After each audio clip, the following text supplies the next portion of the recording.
3-cü orundun iyisini aldığınızlarga atayla 1985'ler. Kapitan, Urmat ağabey başkan, komanda жетекчиси. Жеңиш кутlu olsun. 50.000 сом. Экинчи орунду камсыздаган команданы сыйлайт. Ушул ынтымак командасынын жетекчиси Назаров Адилет мырзаны чакыралы. 1984-жылкы муундар. Экинчи орун күмүш байге жана ошондой эле 100.000 сом. Жеңиш кутlu olsun. Талас облусунун көпүр федерация президенти чакыралы.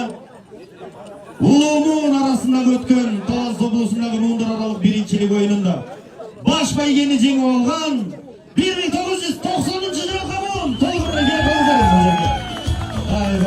баш байге кубок, алтын медаль, акчалай 120.000 сом акча.